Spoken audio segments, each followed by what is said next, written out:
శివాయ గురవే నమః. శ్రీమాత్రే నమః. మా గురువు గారైన లక్ష్మమ్మ గారి పాదపద్మం నమస్కరిస్తూ ఈ సౌందర్య లహరిలోని 36వ శ్లోకంలోకి అడుగు పెడుతున్నాం. నిన్న 35వ శ్లోకం పూర్తి చేసుకున్నాం. ఈరోజు 36వ శ్లోకం.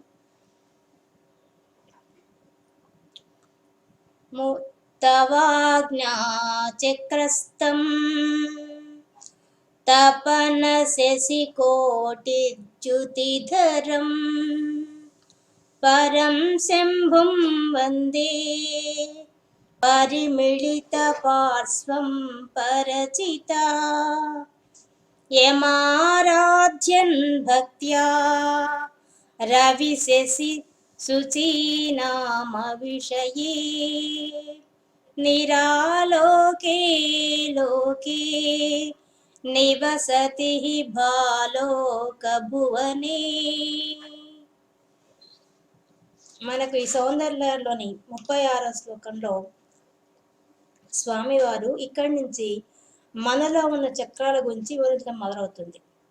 మొదటగా ఇక్కడ ఆజ్ఞాచక్రం గురించి చెప్తున్నారు.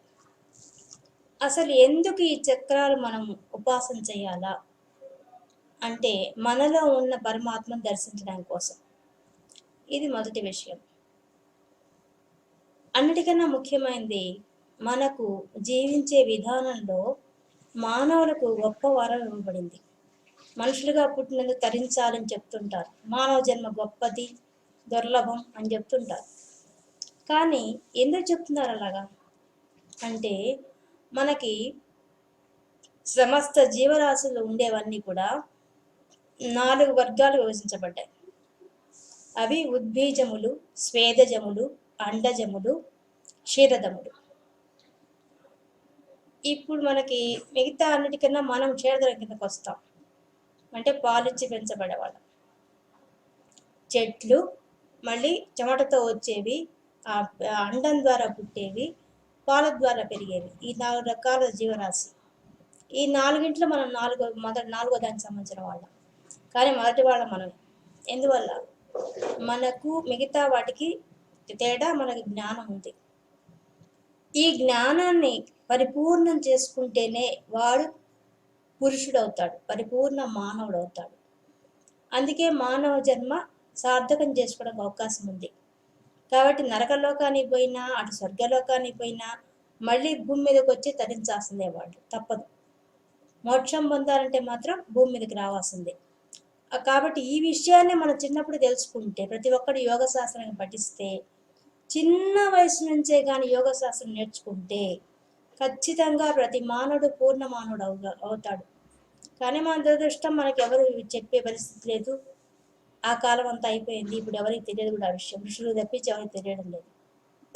కాబట్టి ఇక్కడ ఈయన ఏం చెప్తున్నా అంటే, ఒక్కొక్క చక్రంలో అమ్మవారు అయ్యవారు ఎలా ఉంటారు, వాళ్ళు అక్కడ ఏం చేస్తుంటారు అనే విషయాన్ని తెలియజేస్తున్నారు. కాబట్టి పరమాత్మను మనం అందుకోవాలంటే మనలోనే ఉండే ఆ దైవశక్తిని మనం చూడగలగాలి. ఎలా చూడొస్తాం? ఆ చూడ్డానికి ఉండే దారి ఏందో మనకు ఇక్కడి నుంచి 6 శ్లోకాలు తెలియజేస్తాడు ఆదిశంకరాచార్యులు. మొట్టమొదటి ఆయన తీసుకుంది ఆజ్ఞాచక్రం. ఆజ్ఞాచక్రం అటువంటిది మన నొంటి మీద ఉంటుంది. ఈ ఆజ్ఞాచక్రం దాన్ని ఉపాసన చేసిన వాడికి, అంటే మూలాధారం నుంచి, ఆయన ఇటు నుంచి చెప్పొచ్చు, మామూలుగా అయితే మూలాధారం చెప్పొచ్చు. కానీ ఆయన ఎందుకు అలా చెప్తున్నారు? నిన్న మనకు 35వ శ్లోకంలో చెప్పినట్టుగా అష్టమూర్తి అనే దాంట్లో ఎలా చెప్పబడిందో అలా చెప్తున్నాడు ఆయన. అంటే పంచభూతాలు ఎలా వచ్చాయో, ఏ ప్రణాళిక ప్రకారం వచ్చాయో ఆ విధంగా చెప్పుకుంటూ వస్తున్నాడు ఆయన. అందువల్ల మొట్టమొదట ఆయన మూలాధారం చక్రం చెప్పకుండా ఆజ్ఞాచక్రం చెప్తున్నాడు. ఈ ఆజ్ఞాచక్రంలో ఏమని చెప్తున్నాడు? తవాజ్ఞాచక్రస్థం. అమ్మా, తవ నీది ఆజ్ఞాచక్రం. ఆజ్ఞాచక్రం ఎవరిదట? ఆమెదట. అంటే మన శరీరంలో ఉండే ఆజ్ఞాచక్రం ఏది, కానీ అది ఎవరిది? ఆమెది. అమ్మా, నువ్వు ఎక్కడున్నావు? ఆజ్ఞాచక్రంలో కూర్చో అంటే అక్కడ ఏమైపోతుంది? తపన శశి కోటి జ్యుతిధరం. ఇంకా ముఖ్యమైన విషయం ఏంటంటే ఉపాసకుడు ఉపాసన చేసేటప్పుడు వాడు ఆ ఉపాసన ఫలితం వల్ల మూలాధార చక్రంలో ఉండే సుషుమ్నా నాడిలో ఉండే అమ్మవారు నిద్రలేచి ఈ 6 చక్రాలు దాటుకుని సహస్రాలను చేరుకున్నప్పుడు ఏమవుతుందంటే ఆమె ఒక్కతే కాదు, ఆమె భర్తతో కలిసి కిందికి పైకి తిరుగుతుంటుంది. అప్పుడు ఏమైపోతుంది, వాళ్ళిద్దరు జంట ప్రతి చక్రంలో ఉంటారు. ఇప్పుడు మనకు ఈ ఆజ్ఞా చక్రంలో కూడా వీడిద్దరు జంటగా ఉన్నారు. ఈ జంటగా ఉన్నారనే విషయం చెప్పడమే ఈ శ్లోకంలో ముఖ్య విషయం. ఎలా ఉన్నారు, ఎవడైతే సాధన చేస్తున్నాడో వాడికి అక్కడ ఆ శివుడు, ఆ పరమాత్మ ఎలా కనిపిస్తాడు. ముందేం చెప్తున్నాడు, అమ్మ నీది ఆజ్ఞాచక్రం అంటే ఆమె ఆజ్ఞాచక్రం దాటి సహస్రారం పోయి మళ్ళీ వెనక్కి వచ్చి కిందికి పైకి తిరుగుతోంది హాయిగా. ఆ తిరిగేటప్పుడు ఆమెతో పాటి భర్త కూడా తిరుగుతున్నారు. ఇప్పుడు వాళ్ళిద్దరు కలిసి ఆజ్ఞాచక్రంలో కూర్చోన్నారు. కూర్చోన్నప్పుడు ఆమెను నిలిచి మళ్ళీ భర్త గురించి గొప్పగా చెప్తున్నాడు. ఎందుకు, ఆమె పతివ్రత కాబట్టి భర్త గురించి చెప్తే సంతోషిస్తుంది. అందుకని బాగా తెలివిగా రాస్తున్నాడు ఇప్పుడు శ్లోకాలని. అమ్మ నీది ఆజ్ఞాచక్రము, నీ ఆజ్ఞాచక్రంలో ఎవరు కూర్చోన్నారు, ఎట్ట కూర్చోన్నారంటే తపన శశి కోటి జ్యుతిధరం.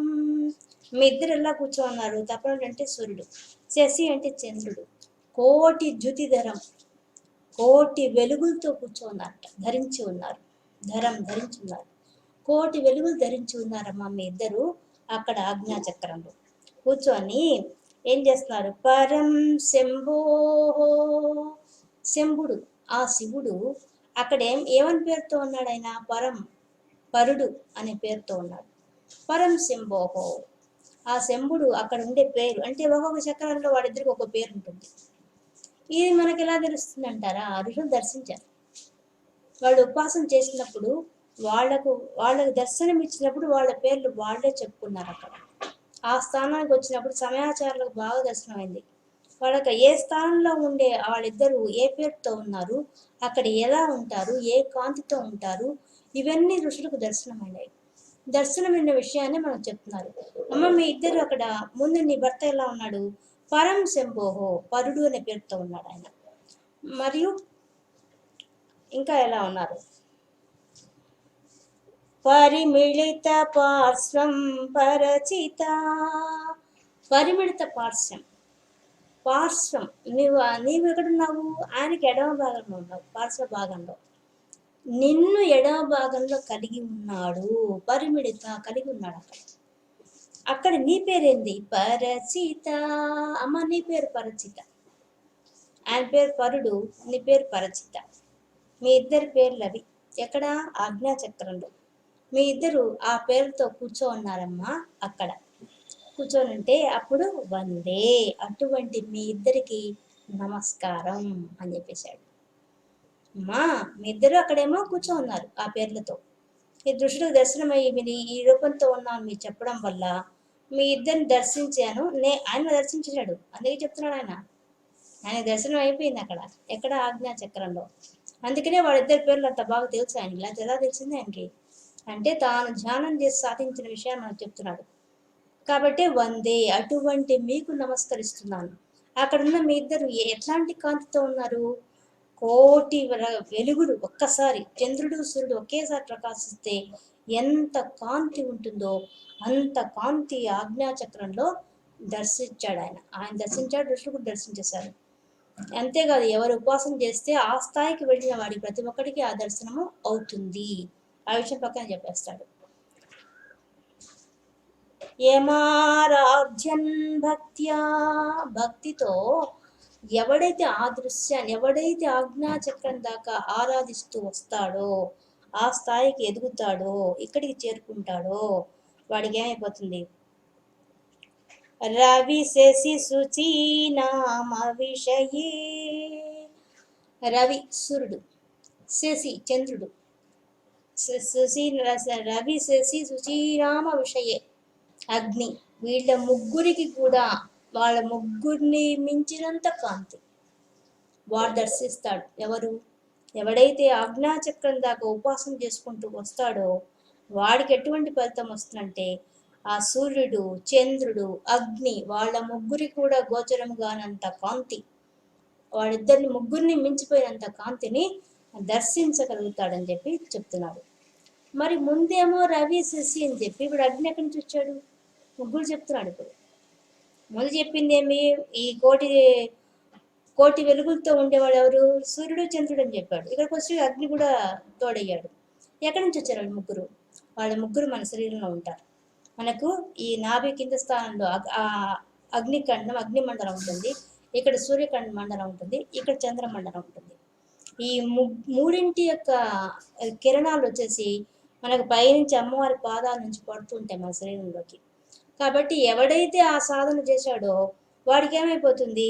ఆ మూడు ఖండాల్లో ఉండేటువంటి ఆ కిరణ కాంతిని మించిన కాంతిని వాడు దర్శించగలుగుతాడు. అది ఇక్కడ చెప్తున్న విషయం. అంటే మూడింటిని మించిన శక్తి అక్కడ ఉంది అని చెప్తున్నాడు. ఇంకా నిరాలోకే లోకే నివసతి భాలోక భువనే. నిరాలోకి ఆలోకి, ఎటువంటి జనము లేని నిర్జన ప్రదేశంలో ఉండే ప్రదేశంలో ఆలోకి చూడగలుగుతాడు వాడు. అంటే ఏంటి అర్థం? జనం లేకుండా ఉండే ప్రదేశం ఎక్కడ ఉంటుంది అసలు? ఉంటుంది, మిగతా గ్రహాల్లో ఉంటుంది. కానీ ఆయన ఇది చెప్పడం లేదు. మన 14 లోకాలు దాటిపోయిన తర్వాత అన్నింటికంటే అవతలుండేది మామూలు జనులు అక్కడ ఉండరు. ఆ మణిదీపంలో ఎవరుంటారు? అమ్మవారే ఉంటారు. అమ్మవారిలోంచి లేచొచ్చిన కిరణాలే అమ్మవార్లుగా ఉంటారు. అటువంటి ఆ లోకానికి వెళ్ళి వాడు దర్శిస్తాడు. ఏం దర్శిస్తాడు? నివసతి భాలోక భువని. అక్కడ ఎలా ఉంటుంది? ఆ సూర్య, చంద్ర, అగ్ని జ్యోతిర్మండలం వెలుగుతుంటుంది అక్కడ. అటువంటి జ్యోతిర్మండలానికి వెళ్ళి నివసిస్తాడు వాడు. భాలోక భువనే, ప్రకాశంతో వెలిగిపోయి ఆ జ్యోతిర్మండలంలో చేరి వాడు అక్కడ మోక్షాన్ని పొందుతాడమ్మా, చేరుకుంటాడమ్మా అని చెప్తున్నాడు. అంటే ఎవడైతే ఆజ్ఞాచక్రం దాకా ఉపాసన చేసి అమ్మవారిని అక్కడ దర్శిస్తాడో వాడికి వచ్చే ఫలితాన్ని ఈయన చెప్తున్నాడు. అంటే ఒక వెలుగును చూడగలుగుతారు. మన హృదయాకాశంలో వెలుగుంటుంది, చిదాకాశంలో వెలుగుంటుంది. మన ధ్యానం చేసేవాడికి వెలుగే కనిపిస్తుంది. అంత స్థితికి వాడు ఎదుగుతాడు. మనకు అలాంటి ఋషులు ఇప్పటికీ ఉన్నారు. మన కంచి పరమాచార్య స్వామి కూడా అటువంటి వాడే. వాడంతా ఆ సహస్రాలను చేరినవాడు. కాబట్టి వాడు ఈ అన్ని చక్రాలు దాటిపోయి రమణ మహర్షి కానీ, రామకృష్ణ పరమహంస కానీ, యోగి పరమానంద కానీ వీళ్ళంతా అటువంటి స్థితికి వెళ్ళిన వాళ్ళే. ఇప్పటికీ అట్లాంటి ఋషులు మనకు భూమి మీద కనిపిస్తూనే ఉంటారు. అంత గొప్ప శక్తి ఉంది వాళ్ళకి. అంటే ప్రకృతిలో ఉండే శక్తిని కూడా జయించేంత శక్తి వాళ్ళు సాధించగలుగుతారు. అంత జ్యోతిర్మండలాలకు వెళ్ళిన వాళ్ళకి ఎంత శక్తి వస్తుందో ఊహించుకోండి ఇంకా. కాబట్టి ఈ శ్లోకంలో మనకి చెప్తున్న విషయం ఏంటంటే, ఆజ్ఞాచక్రంలో అమ్మవారిది ఆజ్ఞాచక్రం అయితే అక్కడ కూర్చున్న అమ్మవారు అయ్యవారి పేరు ఏంటంటే పరుడు, పరచిత అమ్మవారి పేరు. వాళ్ళిద్దరిని దర్శించుకుంటాడు. వాటికి అక్కడ ఎట్లాంటి దర్శనం అవుతుందంటే సూర్యుడు, చంద్రుడి యొక్క కాంతి కోటి రెట్లుగా కనిపిస్తుంది, కోటి కాంతులతో కనిపిస్తుంది. మరియు అట్లాంటి స్థితిలో వాడు ధ్యానం చేసి ఆరాధన చేసే వాడికి, అంటే ఇక్కడ శ్రీచక్ర ఆరాధన చెప్తున్నాడు. ఊరికే ధ్యానం కాదు, శ్రీచక్ర ఆరాధన చెప్తున్నాడు. శ్రీచక్ర ఆరాధన వచ్చింది కాబట్టి 3 మండలాలు చెప్తున్నాడు. సూర్యుడు, చంద్రుడు, అగ్ని అని ఆ 3 ఖండాలు ఉండే శ్రీచక్రంలో. అందుకని ఆరాధన అని చెప్పాడు, ధ్యానం అని చెప్పలేదు. శ్రీచక్రాన్ని ఆరాధిస్తాం మనం. నేరుగా పూజించి దేన్ని? శ్రీచక్రాన్ని. శ్రీ విద్యను ఉపాసించాలంటే శ్రీచక్రాన్ని ఉపాసన చేయాలి. కాబట్టి శ్రీచక్రంలో ఉండే 3 ఖండాలు దాటిన వాడికి ఆ మూడింటి యొక్క వెలుగును మించినంత వెలుగు చూడగలుగుతాడు. ఎటువంటి అసలు జనులే లేని ప్రదేశానికి వెళ్ళగలుగుతాడు. అదే ఆ లోకం, అదే సహస్రారం, అదే మణిద్వీపం. అక్కడికి వాడు వెళ్ళి చేరుకుంటాడమ్మా. ఆ సమస్త జ్యోతిర్మండలాన్ని దాటిపోయిన జ్యోతిర్మండలాన్ని వెళ్ళి అక్కడ దివ్య జ్యోతిలో వాడు కలిసిపోతాడని చెప్పడమే ఈ శ్లోకంలో ఉండే అంతరార్థం. ఇంకా మీకు కొంత కంప్లైంట్ వచ్చింది, 29, 30 శ్లోకాలు టెక్నికల్ ప్రాబ్లం వల్ల రికార్డు కాలేదు. దాంట్లో ఉండే సెంటర్ పాయింట్ మాత్రమే ఇప్పుడు చెప్తాను.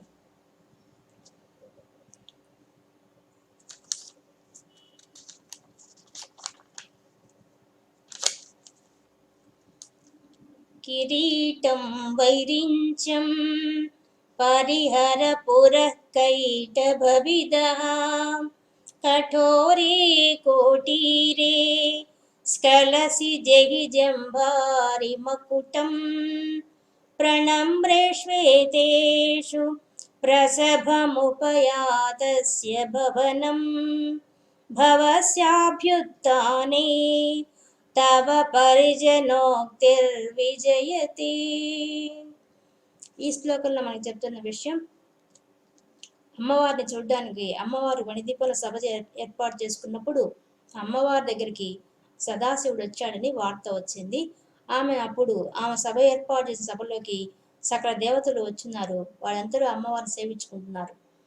అప్పుడు అమ్మవారి ప్రతివ్రత కాబట్టి ఆ భర్త వచ్చాడని చెప్పగానే ఆమె ఒక్క ఊదుట్ల పైకి లేస్తుంది. లేచినప్పుడు పక్కన పరివార జనం అంతా కూడా, చెలికెత్తలంతా కూడా ఆమెకు జాగ్రత్తలు చెప్తారు. అమ్మ అమ్మ జాగ్రత్తగా వెళ్ళు అనేసి. ఆ విషయం చెప్పడమే ఈ శ్లోకంలో ఉండే విషయం. ఏం చెప్తున్నారు? తవ పరిజనోక్తి, అమ్మ నీ యొక్క సేవకులంతా కూడా, చివరి భాగం, తవ పరిజనోక్తి, నీ యొక్క సేవకులంతా కూడాను పరివారంగా ఉండేటువంటి నీ చెలికత్తలంతా కూడా ఒక్కసారి ఉక్తి పలికారు. ఏం పలికారు? ఎందుకు పలికారు? అసలు ఎందుకు పలికారంటే, భవస్యాభ్యుత్థానే భవనం. భవనం అంటే అమ్మవారి యొక్క మణిదీపంలో ఏర్పాటు చేసినటువంటి ఆ సభ. ఆ సభలోకి అయ్యవారు వచ్చారు. అభ్యుత్థానే అని రాగానే అమ్మవారు ఎదురు వెళ్ళారు. ఎదురు వెళ్ళడం కోసంగా ప్రసభముపయాతస్య భవనం, ఎదురు వెళ్ళి ఆహ్వానించడం కోసంగా టక్కన అమ్మవారు సింహాసనం నుంచి లేచారు. లేయంగానే చెలికత్తెలు ఏమంటున్నారు? అమ్మ అమ్మ జాగ్రత్త జాగ్రత్త. ఎందువల్ల? అందరు దేవతలంతా వచ్చున్నారు. ఆమె కాళ్ళ దగ్గర కిరీటాలు పెట్టుకొని సాష్టాంగ నమస్కారాలు చేస్తున్నారు వాళ్ళు. అలాంటప్పుడు ఆమె గబక్కన లేచి భర్త వచ్చాడు ఆదుర్దాలో చుట్టూ ఏముందో గమనించకుండా లేచేసింది ఆమె. తేయంగానే వాళ్ళు చెప్తున్నారు, కిరీటం వైరించం. అమ్మ ఆ కిరీటం మొట్టమొదట ఉంది కిరీటం నీ కాలు దగ్గరే ఉంది. ఆ కిరీటం ఎవరిది? వైరించం. విరించంటే బ్రహ్మదేవుడు, వైరించం అంటే ఆ బ్రహ్మదేవుడిది. ఆ బ్రహ్మదేవుడి కిరీటం అక్కడ ఉందమ్మా. పొరపాటును తొక్కుతావేమో, గుచ్చుకుంటుందేమో, పరిహర, దాన్ని పక్క జరుపుకొని పక్క నుంచి రా నువ్వు. ఇంకా పరిహర పురఃకైటభవిదః. పురఃకైటభవిద, కైటభుడిని రాక్షసుని సంబంధించిన వాడు విష్ణువు. ఆ విష్ణుదేవుడి యొక్క కిరీటం కూడా పక్కనే ఉంది. అది కూడా ఎట్లా ఉంది? కఠోరే కోటీరే, చాలా కూసుగా ఉంది. రత్నాలతో వజ్రాలతో చేయబడింది కాబట్టి చాలా కూసుగా ఉంది. అది గబక్కన గుచ్చుకుంటుందేమో, నీకు జారిపోతావు దానివల్ల. అందుకని జాగ్రత్త. స్కలసి, అది అమ్మ పక్కరా జారుతుంది, తొట్టుబాటు పడతావు, జాగ్రత్త అని చెప్తున్నారు. స్కలసి జంభారి మకుటం, అద్దటంగానే ఉంది. ఇంద్రుడి యొక్క కిరీటం ఉంది అక్కడ. అమ్మ ఇంద్రుడి కిరీటం ఉంది, జాగ్రత్త జాగ్రత్త, దాన్ని దాటుకొని రా, చిన్నగా రా, నీ భర్త వచ్చాడు ఆదుర్దాలో, నువ్వు తొందరగా నడుస్తున్నావు, జాగ్రత్తగా రా అమ్మ అని వాళ్ళు చెప్పారు. చెప్పంగానే వాళ్ళంతా ఇంతకీ ఎందుకు అడ్డం వచ్చారు ఏంటంటే, ప్రణమ్రేష్వేతేషు, ఆమె నమస్కరించేటప్పుడు వాళ్ళు నమస్కరిస్తున్నారు కాబట్టి, ప్రణం అంటే నమస్కారం చేయడం కోసం వాళ్ళు వచ్చినారు. వాళ్ళు సాష్టాంగ నమస్కారం చేస్తున్నారు. అందువల్ల వాళ్ళని తట్టుకుంటూ వస్తుంది, ఏమో తగులుతుందని చెప్పి వాళ్ళు జాగ్రత్తలు చెప్తున్నారు అక్కడ చెరికెత్తారు. కానీ ఇక్కడ ఈ శ్లోకంలో చెప్పదలుచుకున్న విషయం ఏంటంటే, నిజానికి మనం ఉపాసన చేసేటప్పుడు మనకి ఉపాసన కేంద్ర స్థానాల్లో ఉండే పరిస్థితి చెప్తున్నారు. అంటే యోగ శాస్త్రం చెప్తున్నారు. ఇక్కడ యోగ శాస్త్రం ప్రకారం ఏంది? మనకి ఇంద్రుడు, ఇక్కడ చెప్పింది ముగ్గురినే, బ్రహ్మ ముగ్గురు చెప్పారంటే మిగతా అందరికి చెప్పినట్లు లెక్కే. ముఖ్యమైన వాళ్ళని చెప్పారు. బ్రహ్మదేవుడు చెప్పారు, విష్ణుమూర్తి చెప్పాడు, ఇంద్రుడు చెప్పాడు. దేవతల సమూహానికి కలిసి ఇంద్రుడు, మరి బ్రహ్మ విష్ణు మొట్టమొదటి సృష్టి స్థితి చేసేవాడు కాబట్టి వాళ్ళ కిరీటాలు అడ్డం వచ్చాయంటే మిగతా అందరూ ఉన్నాయని అర్థం.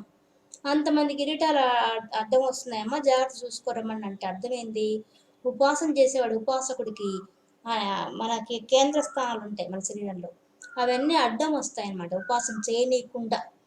అలా అడ్డం, అందుకే చెప్తున్నారు వాళ్ళు వాళ్ళని పక్క పోమని చెప్పలేదు, అమ్మవారిని పక్క చదువుకోనమని చెప్తున్నారు. అంటే అర్థమైంది, నిజానికి చెప్పాల్సింది ఏంది? వాళ్ళని పక్క జరగమని, కానీ వాళ్ళని చెప్పలేదు, ఏమని జరిగడమంటున్నారు. అంటే ఏంది? ఉపాసన చేసేవాడు జాగ్రత్త పడమని చెప్తున్నారు ఈ శ్లోకం ద్వారా. కాబట్టి యోగ శాస్త్రాన్ని గురించి చెప్తున్నారు దీంట్లో. మనకు అడ్డం వచ్చేవన్నీ దారిలో మనకు ఉపాసన చేసేటప్పుడంతా ఇంద్రశక్తి, బ్రహ్మగ్రంథి, విష్ణు గ్రంథి అడ్డం వస్తాయి. మరియు కేంద్ర స్థానాలు ఉంటాయి మధ్యలో అంతా, అక్కడంతా కూడా అడ్డం వస్తుంది. అంటే మన ఉపాసనకు ముందుకు పోనీయకుండా కొన్ని ఆకర్షణ శక్తులు బయటకు వస్తాయి. వాటిని తొలగించుకొని ముందుకు పోవడమే సాధకుడు చేయాల్సిన ప్రయోజనం. ఇది ఈ శ్లోకం చెప్తున్న విషయం. ఇంకా 30 శ్లోకం.